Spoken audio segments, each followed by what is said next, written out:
Okay, so there we go. Standard, just kind of our announcements here. This week is Lab 8, where you're kind of preparing for the input modeling part of your final project. And so I will give you, I'm in Lab 8, I give you a bunch of data sets, basically ask you to fit them. So practice a lot of the things that we're talking about here. So we talked about data collection last time, but we're going to start actually talking about fitting, choosing distributions and fitting them this time. And you'll talk about that in Lab 8 and how Arena has some tools to help with that. So that is, this week.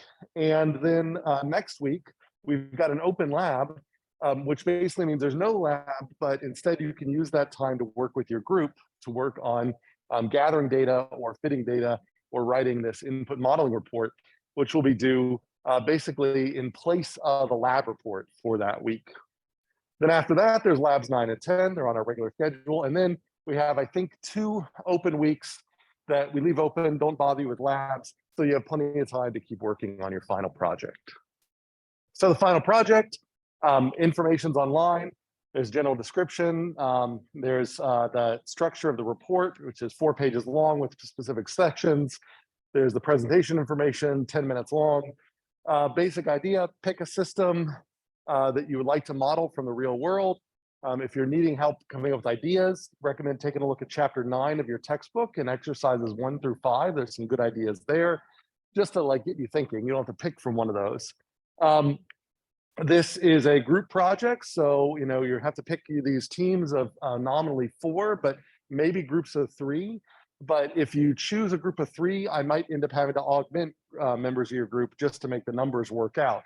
So preferably, like everybody to shoot for teams of 4. That'll make things easier for me, and it'll generally make things better in the end when we do it with our peer reviews and things like that.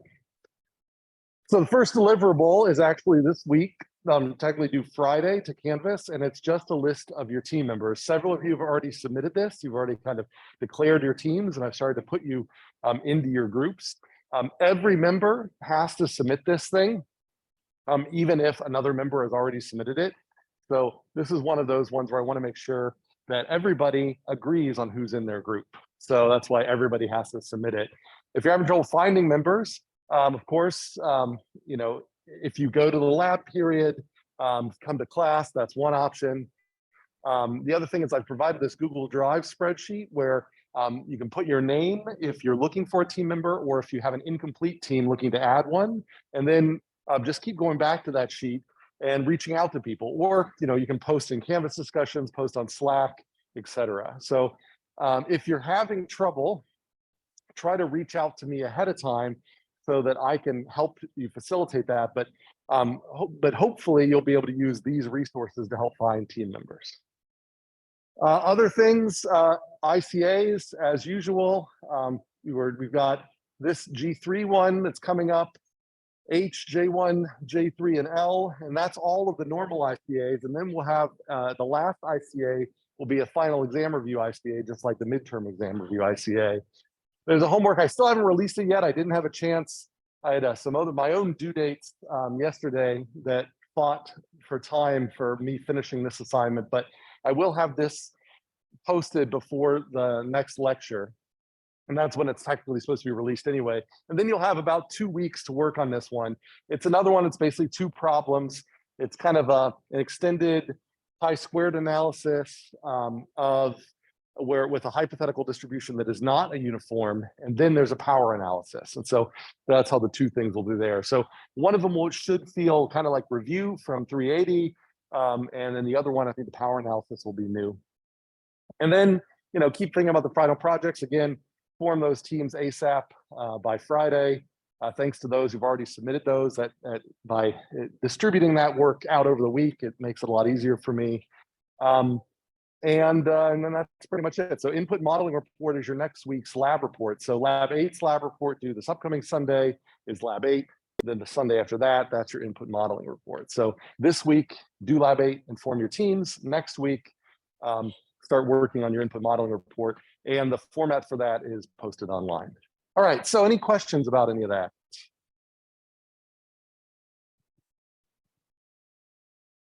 Also, and I'm not trying to be a bad guy here in any way, but I got, every instructor in this building got an email from the director, CB, the kind of school that owns this building, about skateboards and things. And apparently, so this building is it's one of the nicer buildings on campus, one of the newer buildings. They also bring in a lot of funders and things like that. And the foundation and the president's office, who sort of, work with the funders, get really upset when they see like scuff marks on the walls and things like that. So we have been told to tell you guys to try to abide by the no wheels policies. You notice there'll be more signage on the walls. And then they also say in about 2 weeks, they're going to step up enforcement. And so I don't know what that means. I don't know if that means that we'll have the Gestapo come in here and take your boards and put them somewhere else or write tickets or anything like that. But it does mean that apparently something will happen in the next sort of 2 weeks and all that. So I know it's inconvenient. I don't know why they don't have options inside the building that make it a little easier for you to lock up these things.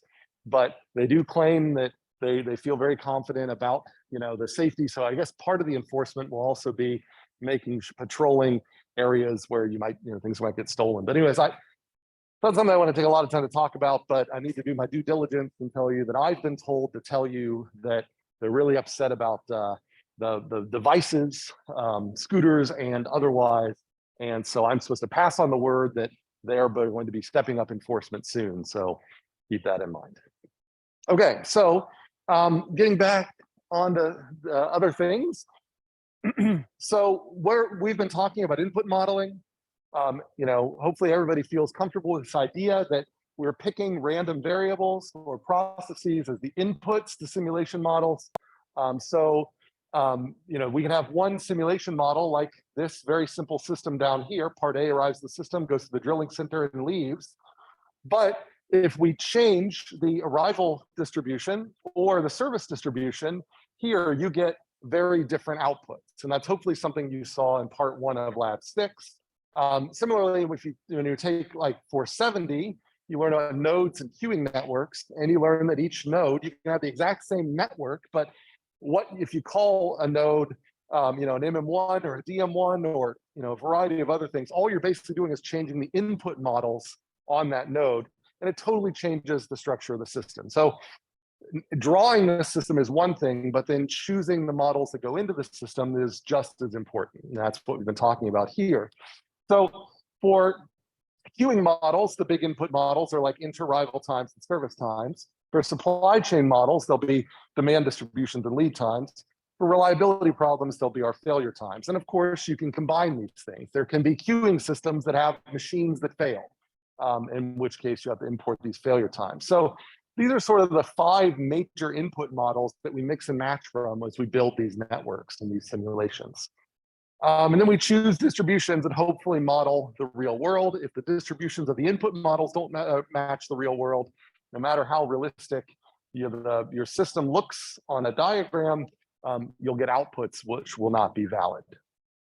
So the easy part to this whole process, as we say, is hypothesis testing. So if I come up with this hypothesis, that this is what an input model should look like, and I have data from the real world, I can test whether this hypothesis matches these data or vice versa.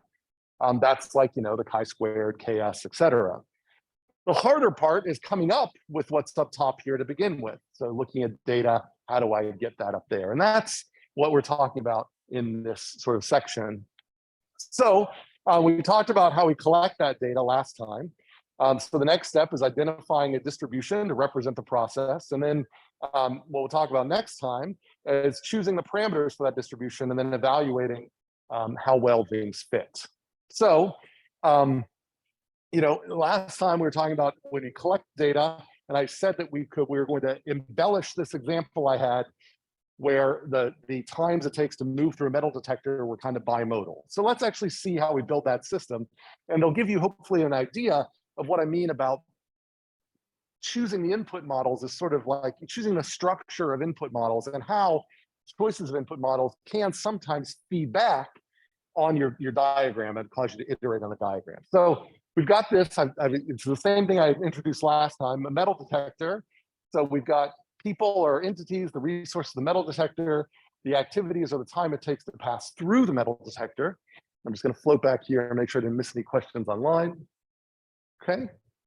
And so the first thing I do inside Arena is I go into that data section, data entry or whatever it's called on the left-hand side, and I go into the entity data module and the resource data module, and I configure that. So I say I'm going to create an entity in the spreadsheet view down at the bottom called people, and I'm going to have a picture person just for visualization's sake. I create a resource called metal detector with a fixed capacity of 1. And so that's good. So now then I have to then draw a flow chart. Well, I'm going to go and grab a create module and configure it so that people are the things that are arriving via the create module. And let's just say I choose an exponential inter-arrival time for them. I need to draw a process that uses the metal detector resource. So it's going to seize a metal detector resource, delay a person, and then release the resource. And the delay type is what we're choosing the input model for. And then a dispose block to collect the people after the detector. And what that looks like is this. So hopefully after lab 6 and so on, you feel comfortable up to this point. Is there anybody who has questions about any of this point, this idea that this is the create block, that's a process block that's been configured to use a metal detector of capacity 1, and then everybody's collected at this dispose? Does that feel comfortable so far? Like you could draw that out? Okay, good. All right. Questions online? Okay. So again, so we're just assuming we know the inter-arrival distribution, assuming it's exponential. It won't always be exponential, but for this point, we're not focusing on that. We're focusing on the service time, how long it takes to actually walk through the metal detector. And from last time I said, we looked at 1,000 people that walked through the metal detector, and we found that their mean was roughly equal to the standard deviation. So the sample mean was roughly equal to the sample standard deviation, which is about 30 seconds. And so without even looking at the data, I could say, well, you know what? There is one continuous distribution whose, and there's not necessarily only one, but there is a continuous distribution that I know of whose mean is equal to its standard deviation. And that's the exponential. So I might just assume that I need an exponential with mean 30. So if I think about it, like this is a hypothetical exponential with mean 30, and this is sort of hypothetical data that would be underneath it, that might sound good until you look at what you're saying here, and this would suggest that a significant number of people would take 100 seconds to walk through that metal detector. And there's even be some that would take even longer than that. And it seems weird that it would take 3 minutes to walk through a metal detector, just that. So it feels like this is not really, that I'm missing something here. So I should then take a histogram of my data. In fact, you should always look at your data, look at the shape of your data. So, so this histogram here represents, I took the time, the service time, how long it took each person to walk through the metal detector, and I created little bins, and I counted up how many people took 5 seconds or less, how many people took between 5 seconds and 10 seconds, and so on and so forth. And of those 1,000 people, each bin got a different number of people that would fell into that category. And I got, now this bimodal distribution where some of the individuals spent mainly a quick time going through the metal detector. Other individuals took a longer time, nobody in between. So when I look at that, it tells me, well, for one, this is not exponential. I can't just put an exponential in here. It would be a terrible fit if I were to put an exponential in Arena here. So I could say like, well, let's just find the Arena distribution that looks this way. But there is no already defined Arena distribution that looks like this.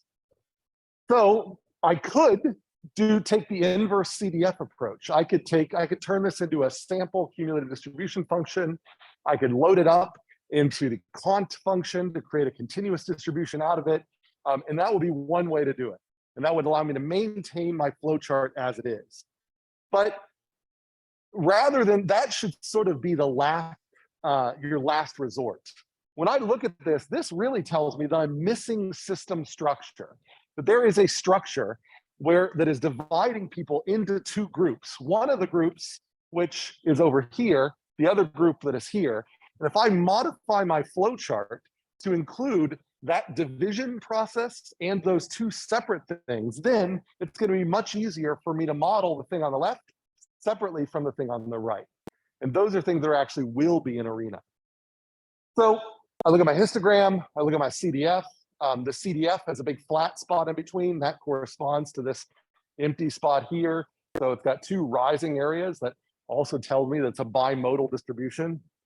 And if I split them, so if I say, let's take everybody who's under 50 seconds and put them in one distribution, and everybody that's over 50 seconds and put them in another distribution, those two new distributions that I created, these actually look like things that I recognized, or they look kind of like things that I recognize. This looks maybe like an exponential. This looks maybe like a normal distribution or a triangular. It looks like something that ARENA can implement simply. And that's good. You know, that's something that I would prefer. So what I'm going to do is I'm actually going to now break my one input model, service time, into three input models.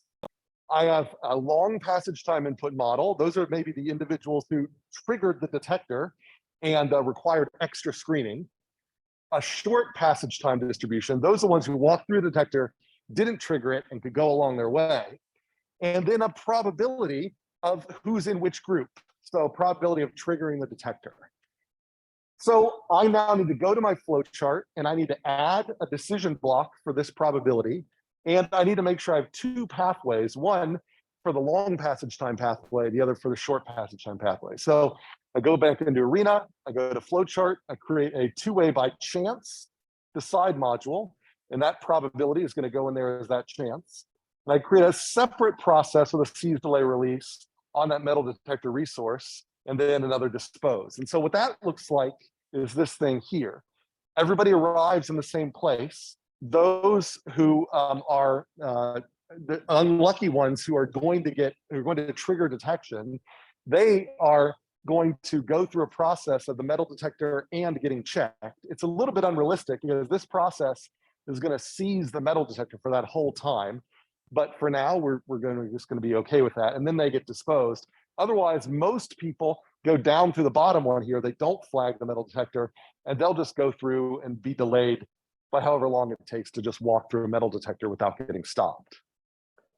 So there are questions about this modification, how looking at the service time data told me that even though in my head, it's arrive to the building, go to the metal detector, go into the building, looking at the service time data told me I needed more. And so that's what means I had to arrive to the building, get sorted in to the group that's going to take longer or be shorter. And notice this doesn't quite match what happens in reality. This is almost like, you know, did you decide to wear a piece of metal on you that you forgot to take off? So this two-way by chance happens before the metal detector.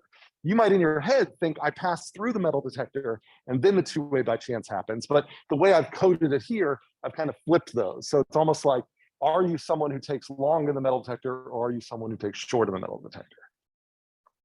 So there are questions about this new flow chart and how it is a response to the bimodal distribution. Questions online too. Okay. So that's great. So now I can start, I basically can drop in a service time distribution. Let's say I fit a normal distribution to the long one and an exponential distribution to the short one. And then my probability here, well, if I think about it, I can go back and look at this split and I can say there are about 600 people in this group that are less than 55 seconds. And there are about 400 people in this group that are greater than 55 seconds. So that gives me a probability. So the probability of being in the short group is 60%. The probability of being in the long group is 40%. So that tells me that this should be about a 40% chance of detection. This will be normal, this will be exponential. Now I can play around with different probabilities of detection and I get different outputs like this. So this is looking at how long it takes. This is me actually doing that simulation. And I'm showing you how the distribution of the time in the system changes as the metal detector probability detection changes. So like in this case, this is people who are frequently go through the metal detectors. They know to take off their shoes and whatever, they get through very quickly. So this is like a 10% chance. And you can see that this basically looks like an exponential with just some ugly outliers, but pretty much just an exponential. On this side, this is like a population where they're always new to the building. It's always flagging the metal detector. Maybe they're a little bit older, it's a new system and so on and so forth. And here, it's pretty much almost just this normal distribution, and the outliers are actually the little exponentials. And what we actually saw in the data is closer to something that looks like this, where you've got these two strong bimodal peaks. So that's just me experimenting with, and now you could say, well, like, let's say this is our baseline system. Well, if I want to change the average time, I can play with this probability of detection and look at the averages that come out of my simulation. And so if I have a performance target, like I want the average performance to be 20 seconds, then by playing with this simulation, I can figure out what detection probability corresponds to a 20-second average. And that will tell me how much extra effort I need to do when people are coming into the building to say, hey, make sure you take off your belts or whatever. And so, that's why, like, when you're at the airport, when they're really running behind, then they're really yelling at you to follow the rules as you come in. Whereas if things are pretty slow, then it's okay if someone sort of, doesn't take things out and all of those things, because they're kind of in a situation where they don't need to worry, that their averages are not that bad. So this kind of shows you, how you can choose to adjust your resources to hit the targets you want. So any questions about this scenario, or this idea?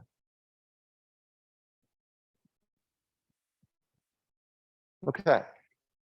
All right, so let's think about another situation. Let's say you look at that service time distribution and it looks like this thing over here. So this is the histogram. It's got a bunch of peaks, not just two.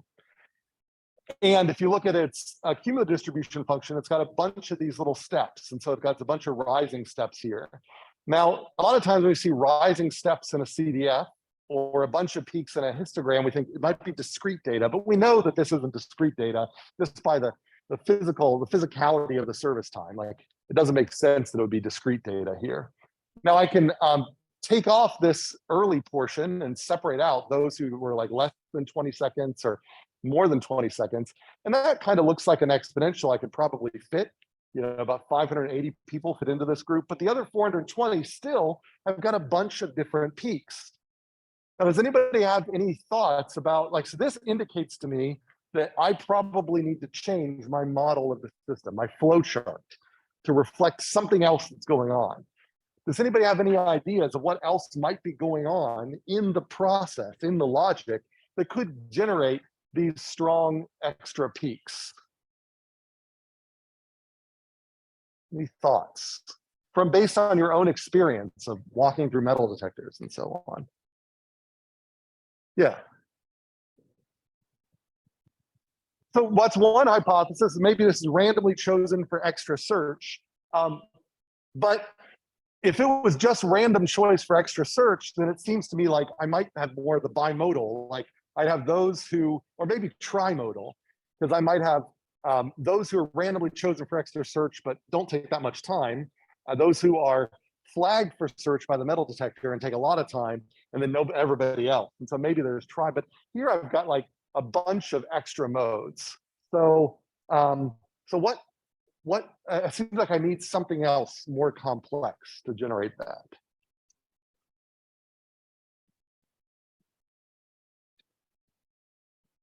Yeah.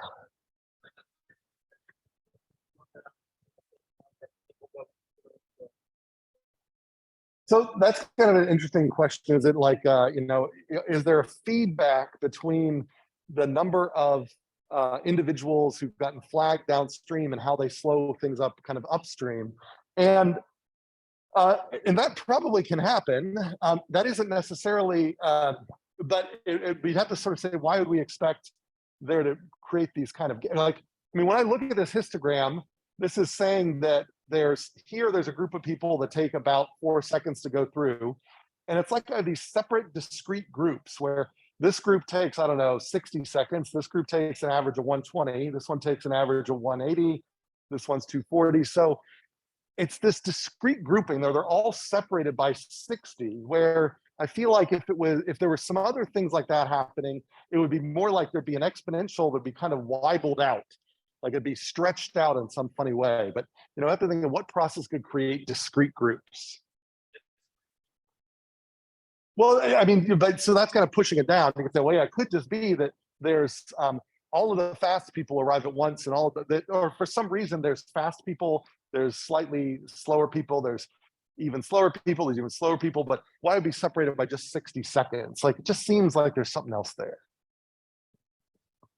Yeah. Well, that could be that, like, that there could be that, like, these are individuals.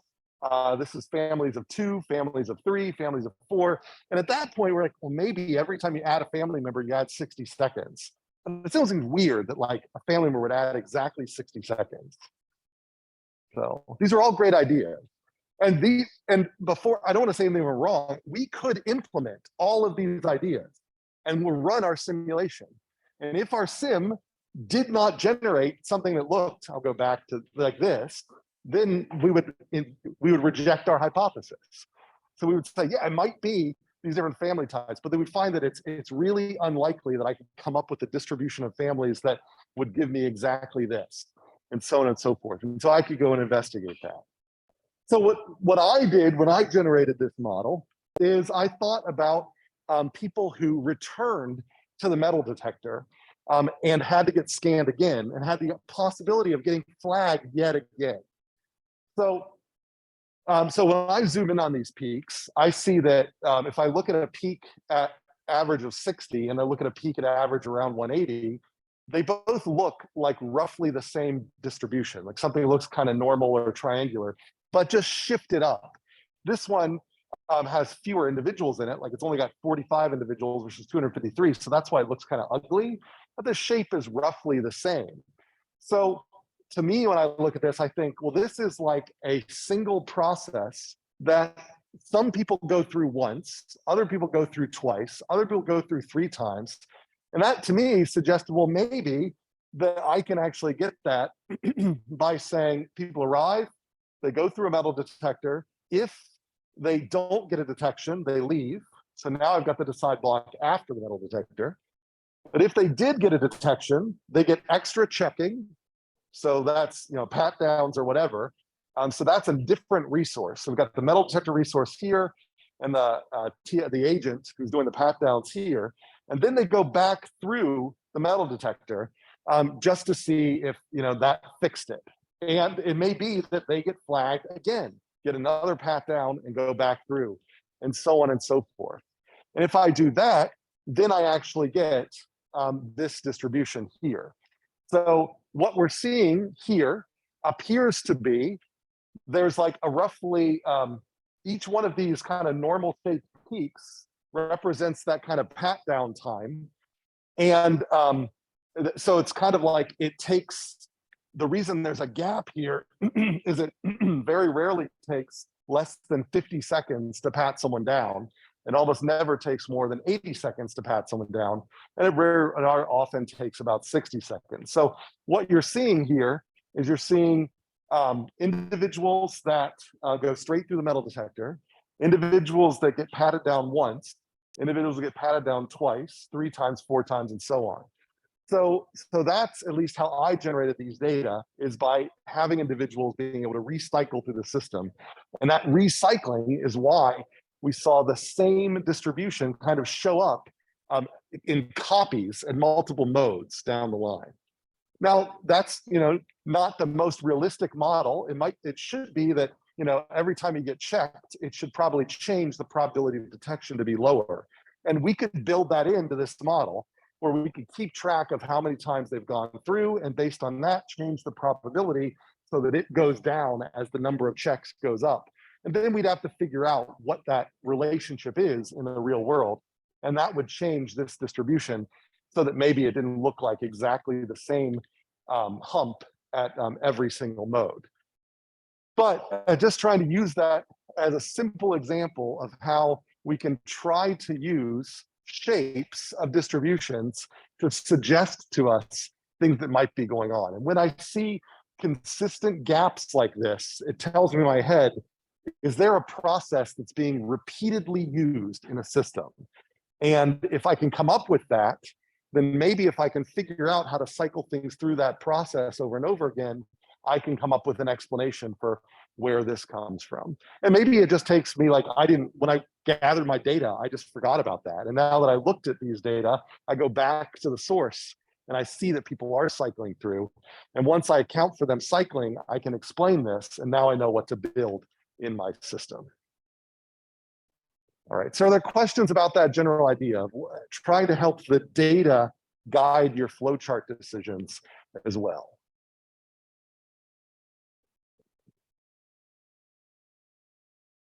Questions online?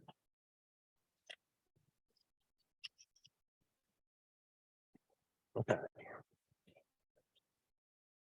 Great. So that's all about the flowchart. So today, it's a lot about then, once we feel good about our flowcharts, well, we're going to talk about histograms, and that helps us get to the flowcharts. But once we feel good about our flowcharts, then how do we at least get in the ballpark of the right family of distributions for the data that we're looking at, for an interarrival time, for service time, and so on.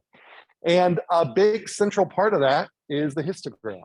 So, so if we think about histograms here, for continuous data, this gives us kind of an approximation to what the probability density function might look like. It's a chunky approximation to the probability density function.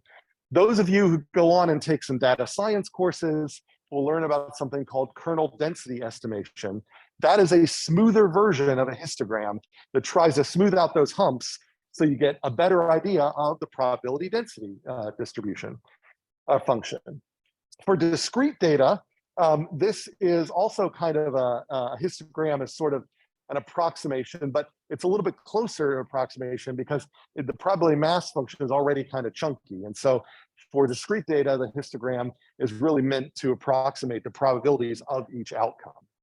So keeping all that in mind, we have to figure out what are some guidelines for choosing the bin sizes, how big each bin is, or how many intervals that you have. And so this is largely an art more than a science, but a good choice of the number of bins and the size of bins is going to depend on the number of observations you have, as well as how variable the data are. So for continuous data, or large numbers of discrete data, large numbers like counts where the average is 10 or higher, then you can choose you want to choose the number of bins. Usually you start out with the square root of the sample size. So 100 samples, 10 bins, and so on. Now for discrete data, unless it's a really, really large number of outcomes, you don't do this game. You just bin every outcome separately. So on your homework that I'll release in hopefully tomorrow, but definitely before the next lecture, in that homework, you're going to be looking at discrete data where you definitely will have to bin every outcome. So it's like count data where you're going to have to bin, how many times did count 1 come up, count 2 come up, and 3 on. You don't initially group them together. You might group them together when you do a chi-square test or something later, but if you're doing a histogram, then you bin every outcome separately. You don't group them together. And I'll show you what I mean by that here in a second. So here's continuous data. And so these are the same data, but I just binned them with different bin sizes. So up here, I've chosen a very small bin size. And notice that the frequencies don't get very high. The highest frequency is 6. There's 6 samples that fall into this bin of from 12 to 13.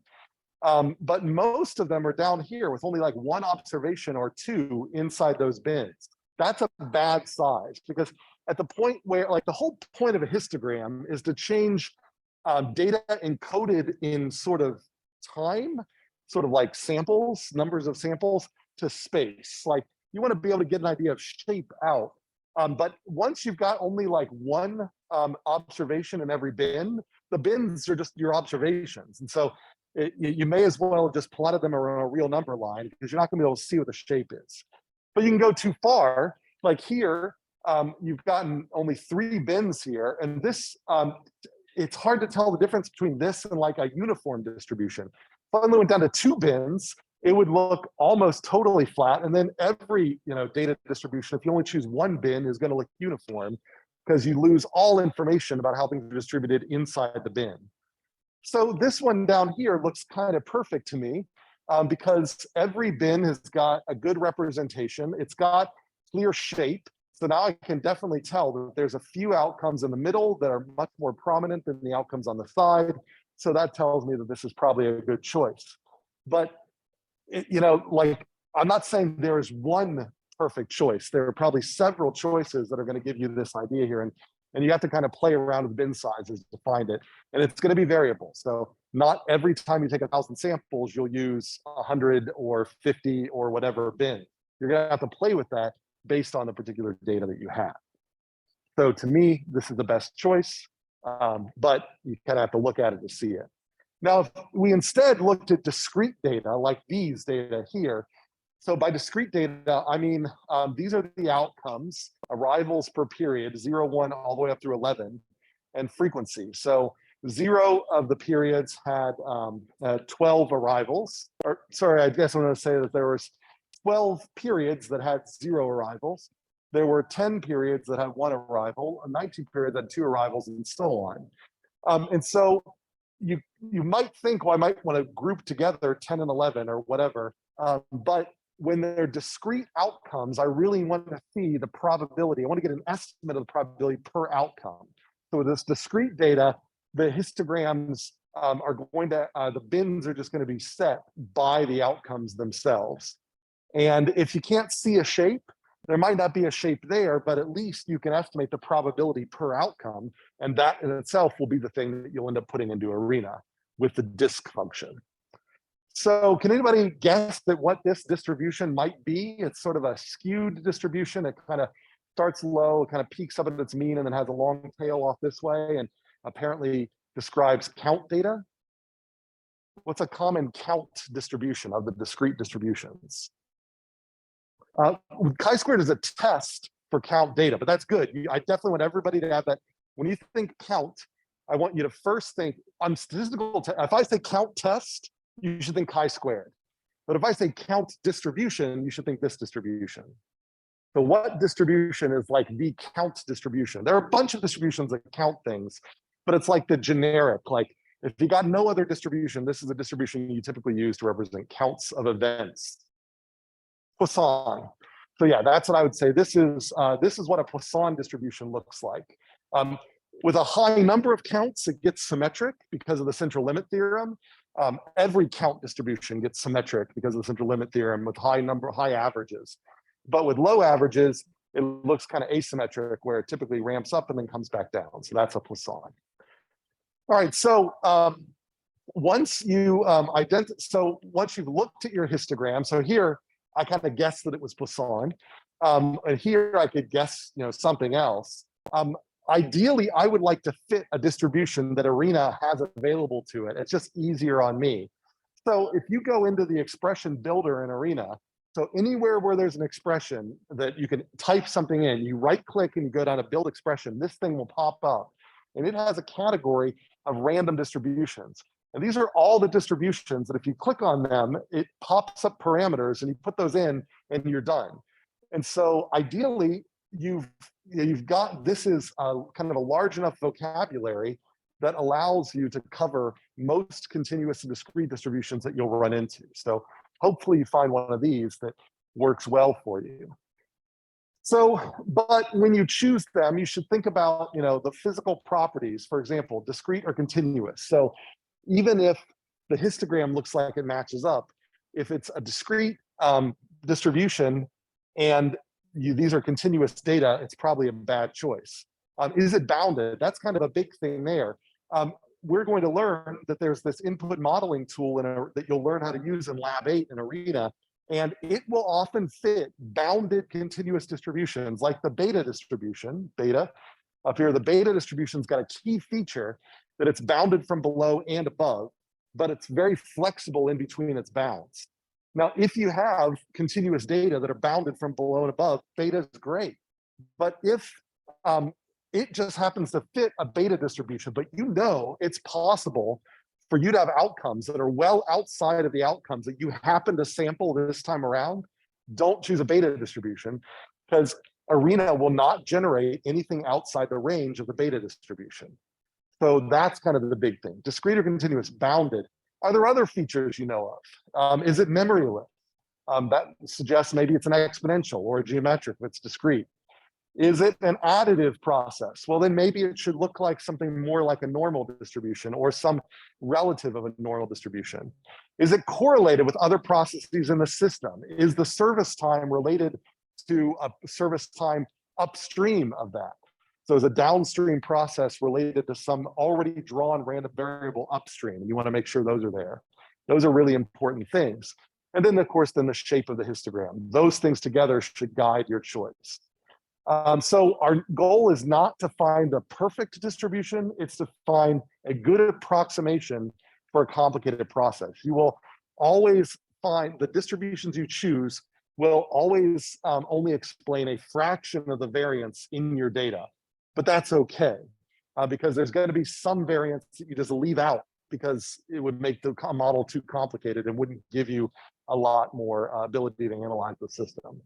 So frequently encountered ones, and these are ones that you often see in ARENA as well: exponential normal Poisson, uniform beta triangular gamma Weibel. These are, and then again, the other ones that you already see in ARENA. If you look at lecture D2, I've given you tables of these things. If you look at chapter 5, Banks et al. Also give their kind of version of the greatest hits that you should sort of be familiar with. So, so that's basically the, how selecting a family. Think about the context, think about the shape. Don't look for perfection, and try to stick with, at least at first, the distributions that are easy to implement. And then there are, worst case scenarios that we'll talk about, ways to implement, if nothing fits in ARENA, what can you do? We do have options for that, but they really should be the worst case options. So, and just see examples of this, and you'll see more of this in Lab 8. Discrete or continuous. This over here is discrete, this is continuous. I'm looking at a histogram of data. Discrete histograms have big gaps in between them, and they have got no side lobes. So if you zoom in on a particular outcome, there's no outcomes that are kind of close to it. It's like here, I've only got 4 things that could happen. Contrast that with a continuous distribution. Here, regardless of what my bin size is, there's no gaps in these outcomes here. So clearly there's intervals that are represented here. So that's kind of if I look at a histogram, you should be able to tell that's probably discrete and that's almost definitely continuous. So any questions about this distinction? Discrete on the left, continuous on the right. Notice that the outcomes here that are discrete, they don't necessarily land on integers. It's not where the outcomes land, it's how many of them there are. Okay. I can also look at sample CDFs, empirical CDFs. And so the sample CDF here, this is the same data, but I've now sorted the outcomes and I've plotted them against their rank. And I get these stair steps. And when you see steps in a CDF, that indicates discrete. So, because every vertical step is an outcome and every flat portion is a gap between outcomes. If in a CDF instead, it's a smooth rise, then that tells me that every single outcome in this smooth rise is represented. It's got to be continuous. Although they're harder to interpret initially, most people like looking at CDFs better than histograms when making these types of choices, because there's no binning involved. If I go back to the histogram, I bin these things wrong, and I might group these two outcomes together. And then I might think there's only 3 outcomes. Here, I bin this thing wrong, I might get a totally different shape. But over here, there's no binning. You can always sort the data and plot it against its rank to give yourself an empirical CDF.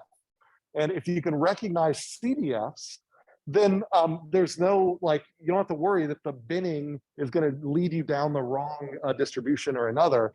I just say there's only one CDF that corresponds to these data, and that CDF looks like an exponential CDF or something, or that CDF looks like a Poisson's CDF, or so on and so forth.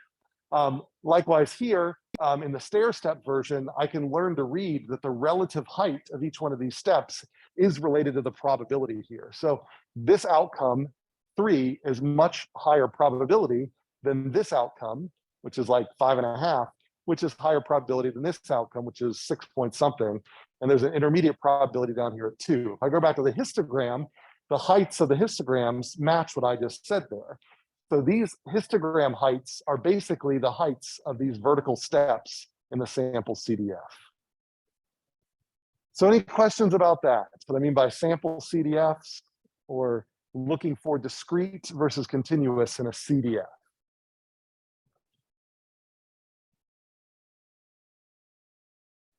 Okay. All right, so this is my kind of table borrowed from previous lectures.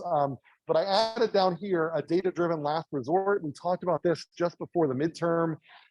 If you can't find a good distribution for some data, you can take all of your data, and the input modeling tool that you'll learn about in Lab 8 will do this for you. And you can dump it into the disk function. So you can have 1,000 data points. Well, disk can take 1,000 arguments, where basically you'll put its normalized rank, that's its sample CDF, as the odd numbered argument, and each outcome of those is the even numbered argument. And so this is a way of loading up an empirical CDF into ARENA as both either a discrete version or a continuous version, and then letting ARENA sample from your data itself. And so if you can't find something that's a good match, the data-driven last resort is to just say, sample from my data according to the probabilities that I actually saw in my real data. I have no idea what the model is there, but I just want to make sure that my simulation matches in probability the outcomes that I saw in the real world. And that's the way to do that with disk and quant. You can actually load up your data right into them. And again, the input modeling tool you'll learn in Lab 8, under the models menu, that's one of the options where you can choose disk or quant, and actually it will do that. Here's a data file, it will load it up, and then you can copy and paste it right into ARENA, so you don't have to manually type this thing in with all of your data points. Okay.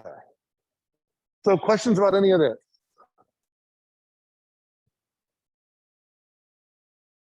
All right, so if, we then just sort of exercise our physical intuition, so you should just become more comfortable. Again, this is pre-midterm stuff. Normal distribution in ARENA, you implement it this way with the 2 parameters, mean and standard deviation. Sometimes they're parameterized by mean and variance, but in ARENA, the second argument is standard deviation. And you have to ask, when do I use a normal?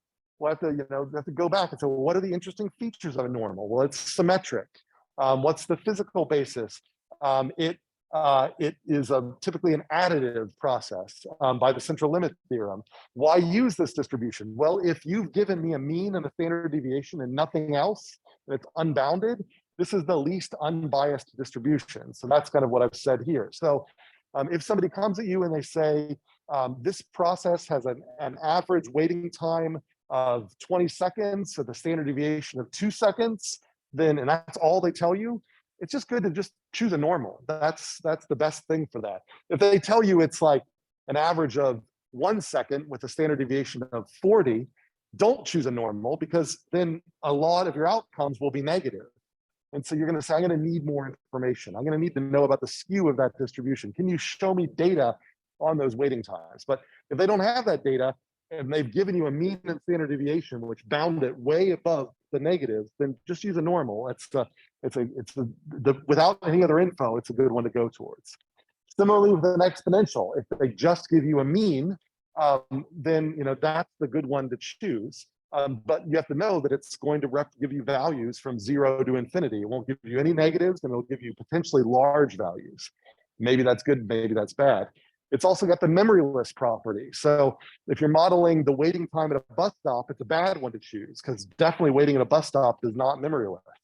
But if you're talking about inter-arrivals at an airport, yeah, I would say that probably is memoryless, because there's, the fact that you've waited 5 seconds for the next arrival doesn't give you any information about how much more time you have to wait, because people arrive pretty much independently at the airport.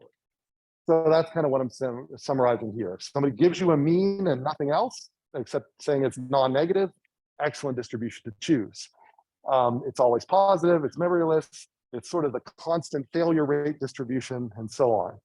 If the exponential needs kind of some adjusting to match your data, then maybe consider a Weibull. So a Weibull is like an exponential with a stretch parameter, which allows you to pull up some regions and push down some regions. And that's what that scale distribution, or that's what that shape parameter is right over there. So Weibulls you're going to have to be careful of, because this is one of those distributions, because it has more flexibility. Input modeling computer tools will tend to give you Weibulls even when exponentials are better. So if you get a tool spits out, says this looks like a Weibull, but it gives you a shape parameter that's near 1, ask yourself if it makes more physical sense for that to be an exponential. Because a Weibull with shape equal to 1 is an exponential. And you might get a more generalizable result if you choose the exponential, because it has fewer parameters. So this is kind of the so-called bias variance trade-off in building these statistical models. You want the fewest number of parameters possible to maximize generalizability. And as you add parameters, then fitting tools like Arena's input modeling or input analyzer will take advantage of them, sometimes to your detriment. And then Poisson, discrete distribution, it's a count. So if you're doing count of events, your head should go to Poisson. So, and I want to talk a little bit more about Poisson here. So, but any questions about those general outlines of those 4 distributions, the normal, the exponential, the Weibull, and the Poisson, and the different times you might use them?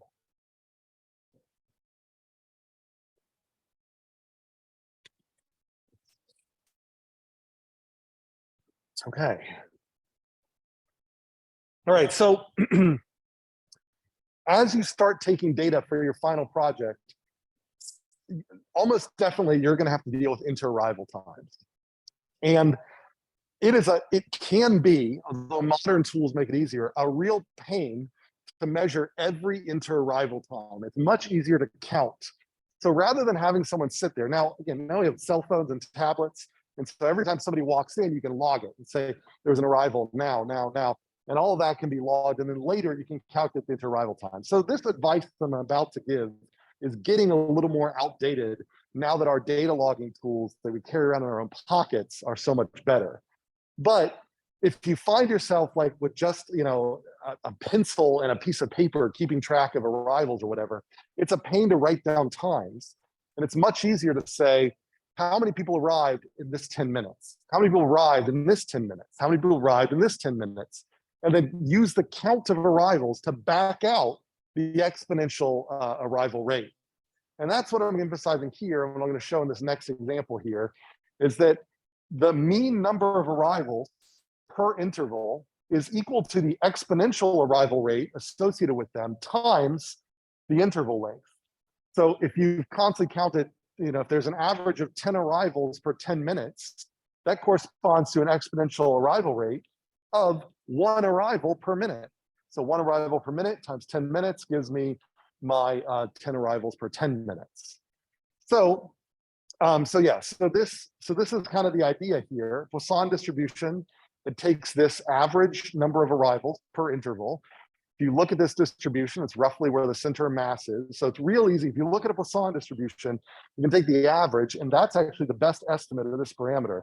Once you have that parameter, you can back out the exponential. So this is an example I did where I had a whole bunch of data of arrivals through a simulated process where the arrivals were roughly exponentially, interarrivals were roughly exponentially distributed. And so here, what I've done is I've taken every 10-minute interval and I've counted the number of arrivals that arrived for that 10-minute interval. And I see that in some 10-minute intervals, I got as many as 70 arrivals, and others only 30 arrivals. The average was around 50 arrivals. And so if I take a histogram of the count of arrivals, this is Poisson distributed. It looks symmetric because it's got such a high average. And that's, again, just central limit theorem stuff. Things always look bell-shaped. Counts always look bell-shaped as you get high averages because of the central limit theorem. And then from this, I can easily estimate that I get a Poisson parameter of about 49.9 arrivals every 10 minutes. So I can do it that way, or I could take the exponential, I could take all of those inter-arrivals and I could then bin all of the inter-arrival times. I see there's some inter-arrivals are always like right on top of each other, like 0. Sometimes there's as many as 60 seconds and so on. I can take these data and I can fit it, and that will give me the average inter-arrival time. And that average inter-arrival time, one over that will give me the Poisson rate, or sorry, the exponential rate of arrivals. So those are two ways I can get the exponential rate of arrivals, but they both agree. So I can go through the ugly process of recording all of the inter-arrival times, or I can just take that count data. So if I look at this from the previous slide, I estimated 449.9 arrivals per 10 minutes.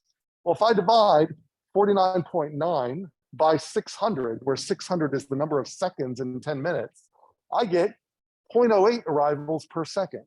That is exactly the exponential arrival rate parameter that, if you look up here, if I try to predict the arrival rate parameter using the actual inter-arrival data, it matches this exactly. So if you've got enough counts data is much easier to get it's much easier to get exponential parameters out of Poisson count data. So like in ARENA, it's looking for the average inter-arrival time. Well, if you do 1 divided by this rate, that's going to give you the average inter-arrival time, which will be about 12 seconds. So I could either look at the average inter-arrival time from real inter-arrival data, which is a pain because you have to get every single inter-arrival duration and look at the average, and it comes out to about 12 seconds. Or I just count the number of arrivals every 10-minute interval and then average over all 10-minute intervals, and then take 1 over that, and that gives me the exact same number. So that's a much simpler way to get exponential parameters. So even though in ARENA you implement as an exponential, in the real world, you might take count data instead and do this. This saves you a lot of work. All right, so any questions about that? This shortcut where you can use the relationship between the Poisson and the exponential to connect those to reduce your data collection burden. Okay. All right, so just as this is a review, I'm not going to go through any of these, but just so you know, it's on the slide. These are a bunch of common distributions. This is how to implement them in ARENA, and here's kind of the description of them. Same thing with continuous, same thing with more continuous here, as well as this last resort, where we're using disk and cont with basically your data pairs. And then there's the input analyzer will do this for you as well. So if you can't find anything in here, you can just do a data-driven distribution. So, oh, and then I mentioned this before, gamma and Weibel. Gamma is even worse. Gamma is basically an Erlang extended with its shape parameter to all reals rather than just integers.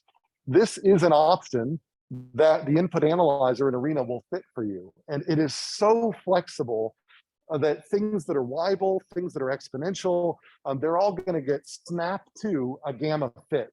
So it's going to frequently give you these gamma distributions out.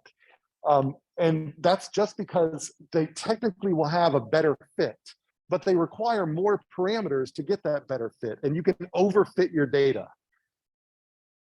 Only choose a gamma distribution if it's clear that an exponential is a bad choice. Whenever possible, choose a good fit with fewer parameters over an excellent fit with lots of parameters.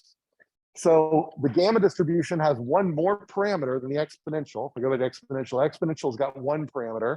The gamma distribution's got two parameters. But if that shape parameter is close to one, the gamma distribution is basically an exponential. So if you choose to fit a gamma distribution, expect questions from me about why you chose the gamma distribution over an exponential. Why wasn't an exponential a better distribution than this? And so you'd have to really sort of justify that your data are sort of not, that they are a significant deviation away from an exponential, or maybe you've got some other reason why you've chosen a gamma distribution, because ARENA doesn't know the physical basis of your data. It's just going to find the best fitting distribution. But the best fitting distribution is not always the best distribution. So if gamma pops up at the top as the best fit, look down the list. And if there's other distributions that are close to it, that have fewer parameters, maybe think about choosing those instead. So there are questions about that, this idea that you don't want to overfit your data. You're going to maximize generalization if you avoid overfitting your data.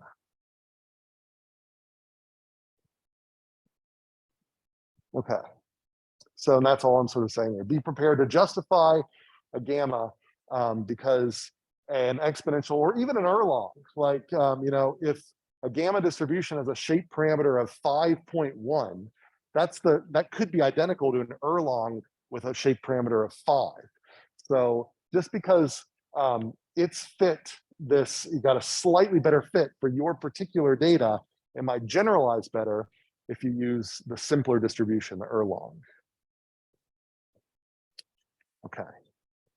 So questions about any of that before we wrap up with some fat pencil test stuff? Okay, questions online? All right, so the last thing I want to cover today is probability plots, PP plots and QQ plots. So you're going to come up with guesses for these distributions, and before you go through and find the best parameters, it's good to have a tool that helps you know, did I choose a really bad guess? Like, is this just a totally different distribution? And the probability plots are ones that do that. These are fancy ways to plot your data against a hypothetical distribution, so that if you made a good choice, the resulting plot will look like a straight line that if you place a fat pencil over, you'll cover all of the data. And that would indicate a good relationship. And if you can't place a fat pencil over to cover all the data, it's probably a bad relationship. And the two probability plots that we worry about are the QQ plot and the PP plot. For both of these plots, you take your data and you sort them. This is critical. You sort all of your data so that the first data point is the lowest data point and the last sample is the highest data point. And then you do this QQ plot, which I've summarized here, but I'm going to actually then show you QQ plots and PP plots broken out. But a QQ plot basically compares the inverse CDF of your data with a hypothetical inverse CDF. And the PP plot compares the CDF of your data to the hypothetical CDF. So let's see how that works. So with a QQ plot, again, sort your data. And then you plot every data point against the inverse CDF of your hypothesis. This is the family that you think is the right family. Evaluated at the rank, the position of that point, minus 0.5, just to kind of put it in the middle, divided by the total number of data. So, if this is data point, like this might be the 5th sample in your data. So you plot that sample there, and then you do 5 minus 0.5 to get 4.5 divided by the total number of data. And that goes into the inverse CDF. And so if it's a uniform distribution, we know that the CDF of a uniform is a ramp. And so we take the inverse of a ramp and we get another ramp, and we plot that in there. So we all know how to take inverse CDFs now. You take the inverse CDF, you plug it in there, and you compare that to the actual data points. And when you do that, and this is kind of a graphical version of the KS test, sort of, then we look for a relationship. So here I've got data that was actually drawn from a normal distribution with a mean of 5 and a standard deviation of 9. And I've plotted it against a hypothetical normal, standard normal. So this hypothesis one doesn't have the right parameters at all. It has a mean of 0 and a standard deviation of 1. And yet the QQ plot shows that these points fall right on top of each other. That's the beauty of these plots, is that they, even when you don't know the parameters, they help you show that the families match up before you've even done the parameter fitting.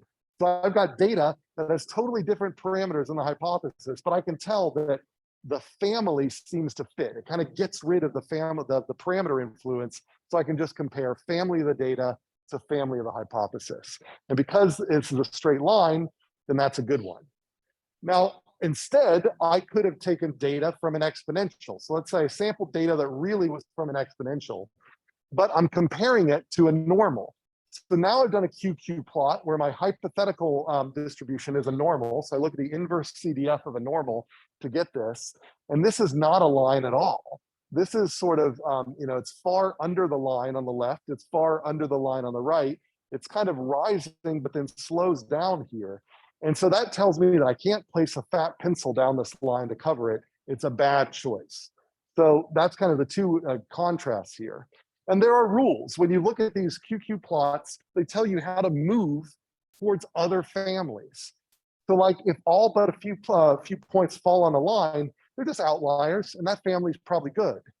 But if the left end of the pattern is below and the right end is above, then that means that there are long tails at both ends of the data. So in other words, your hypothesis predicts data should be more in the middle, and you should try an alternative hypothesis that's more spread out. If it's the other way, left end above, right end below, then there's short tails at both ends of the data. So there's less data in the tails than expected.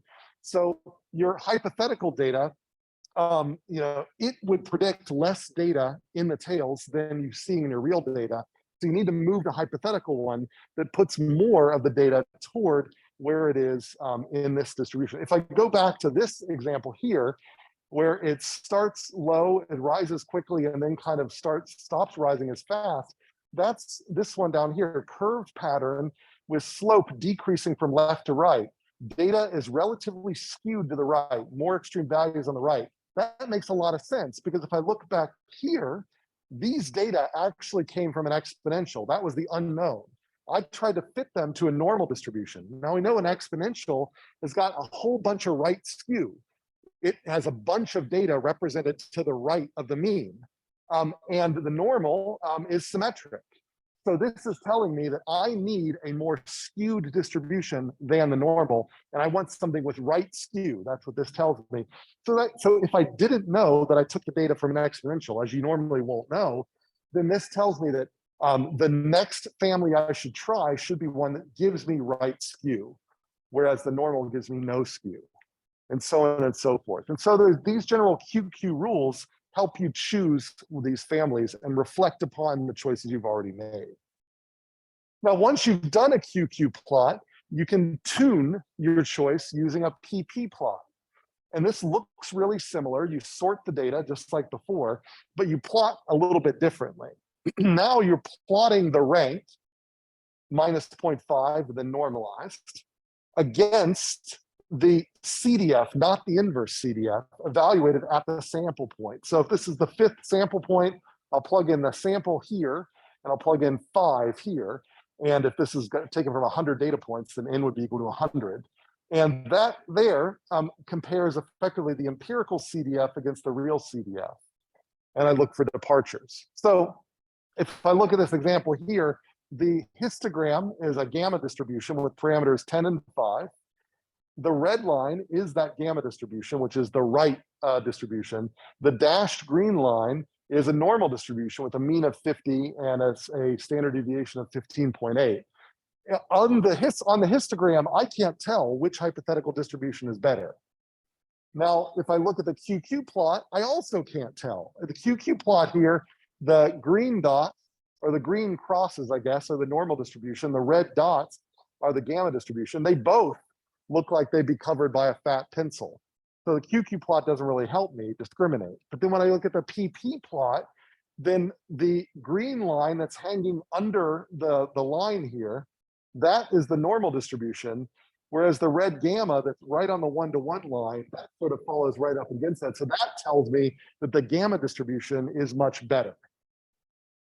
So basically the way the process would go is I would use a QQ plot and it would tell me that both the gamma and the normal were an option, but I couldn't tell the difference. Then I'd use the PP plot, which really compares the middle of the distributions. And this would tell me that actually, if you really look close at the middle of the distributions, the gamma is much better for these data than the normal. You should use a gamma distribution for this.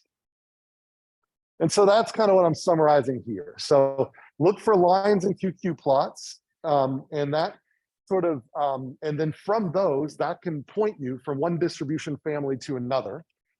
If you've got a bunch of several families that aren't discriminated by a QQ plot, then and only then you should look at them under a PP plot. And if you get also a good fit under the PP plot, then that's a good idea. That's a good evidence that that family is a good family to choose for these data. If you just look at PP plots, they're usually uninformative because PP plots, if the tails of a distribution don't match very well, the PP plots give you weird results. So the QQ plots really help you make sure the tails match first. And then once the tails are pinned down, then the PP plot helps you discriminate based on sort of the middle of that distribution. So that's why we do QQ first and then PP after that to refine our choices. All right, so any questions about that? PP plots and QQ plots and the fat pencil stuff. All right, well, I can also take questions after. Where we're going from here next time is now that we've chosen the good families, we now need to evaluate our choices. We need to choose, actually estimate those parameters that we haven't estimated yet, and then evaluate how well we did with chi-squared and KS tests. And then we'll start talking about p-values, best fits, and statistical power. So let me give you an attendance question, and then if you have any other further questions, happy to chat after. Otherwise, we'll see you on Thursday. So get my mouse back here.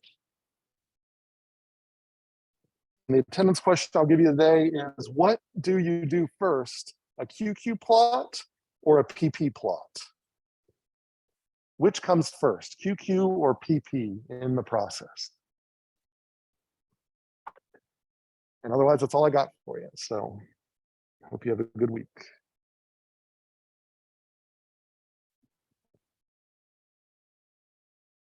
And those who ride the skateboard and scooter type devices, watch out.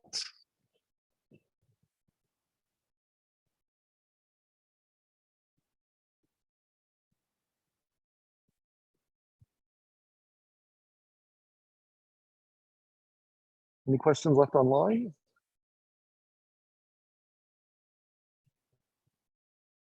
If not, then I will end the meeting. Have a good day.